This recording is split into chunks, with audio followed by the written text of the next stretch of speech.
Nous entamons ensemble ce nouveau module, traitant d'une seconde valeur pour un enseignant inclusif. Comment accompagner tous les apprenants? Afin de développer au mieux ce module, il semble important de proposer un cadre théorique.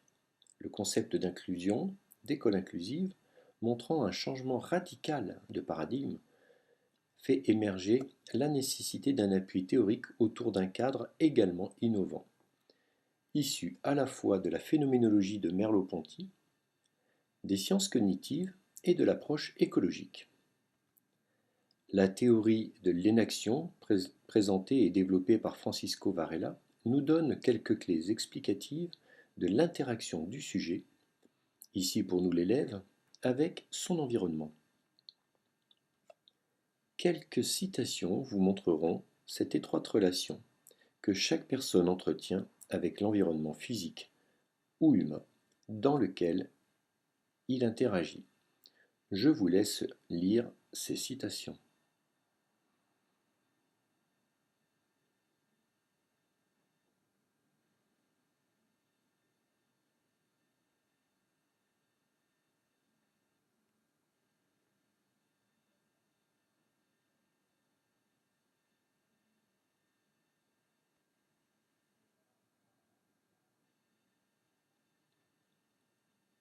Vous pourrez bien sûr reprendre ces citations en téléchargeant le diaporama sur la plateforme.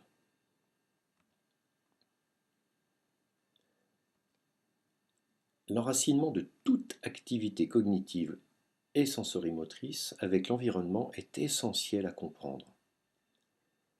Une personne est en permanence en situation de faire quelque chose. C'est un être en situation. Cette citation issue du livre Énaction, apprendre et enseigner en situation est très parlante. Si vous avez l'occasion, je vous incite à le lire. Il présente une toute autre dimension de notre métier d'enseignant. C'est à mon sens une clé de réussite de l'inclusion scolaire, même si le terme n'y est pas directement prononcé.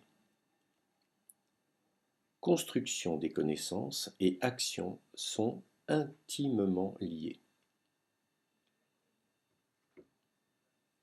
La notion de situation devient alors centrale. Et le partage des ressources issues de la diversité de chacun, comme nous avons pu le voir dans le module 1, se distribue au sein d'un environnement porteur et qui devient, pour l'élève, porteur de sens.